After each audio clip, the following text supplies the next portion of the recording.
I used to write routines every week and break them every week. I thought I was lazy, I thought I had no discipline, but the problem wasn't me, it was the routines. So today I'm finally showing you a routine that fits my real life when I don't quit after 3 days.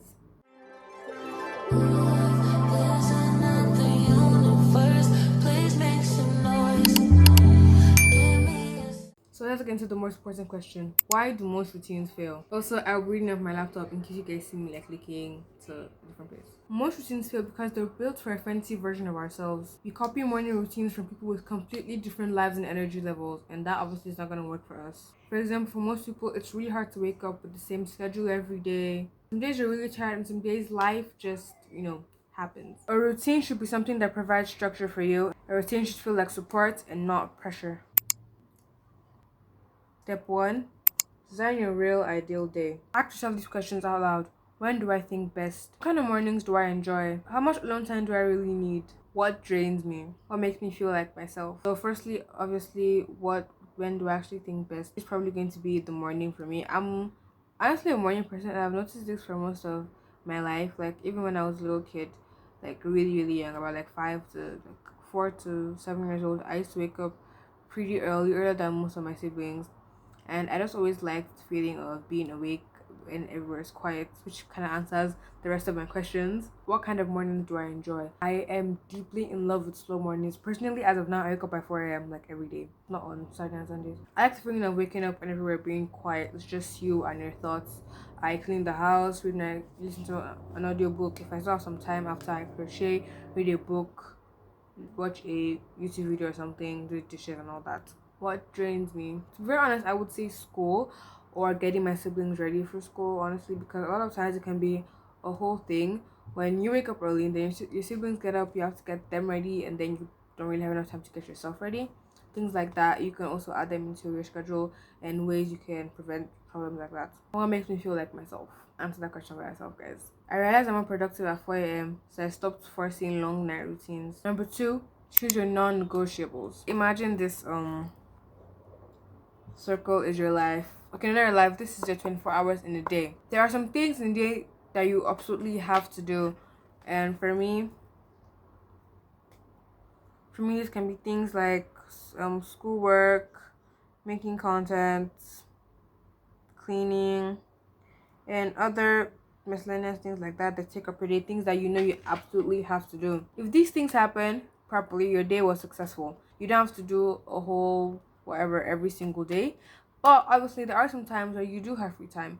And a lot of people, after a long day of work, this is the obvious time to binge watch a series or do something, I don't know, like that, for the remaining few hours of the day. To journal if you can decide to plan things in the future. Don't pressure yourself to do too much. Step 3, build your routine blocks. Don't plan by the minute, plan by energy. For example, your blocks could be morning reset, deep focus as in school, creative flow, maybe thinking of what to make for content. Also, I just realized that I haven't made my content plan for the week yet, so I will be doing that immediately after this video. Life maintenance and maybe an evening wind down. Things like this to help, just like, don't exactly make them time bound.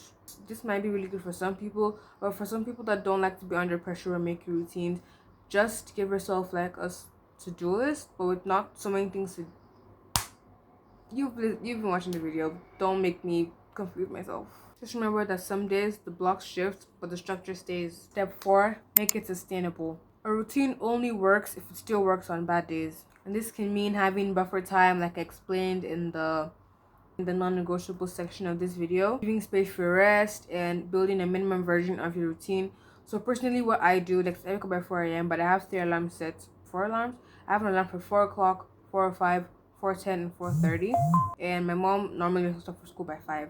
So if I decide that I don't want to wake up by 4 a.m. that day, it really is fine. But sometimes I decide that I want 5 more minutes or 10 more minutes or even 30 more minutes of sleep.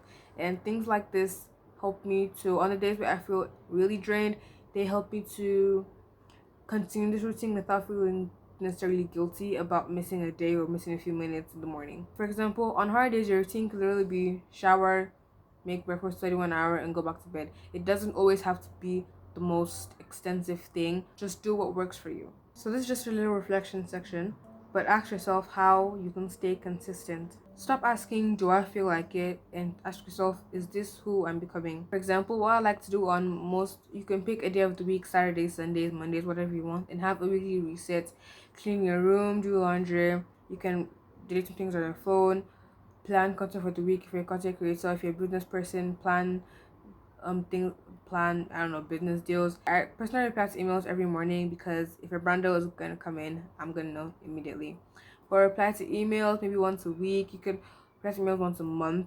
Also, just a little tip that has worked for me. If you're feeling lazy and you want to get like the ball rolling, but maybe you don't do anything big, like okay, washing your bathroom, clean something, reply to your emails. I promise you, you'll immediately start feeling more productive and start to do more things. And reflect on your past week and forgive yourself whenever you feel like, oh, I missed 3 days of journaling this week. Don't be like, oh well, so much for that, we'll try 2027.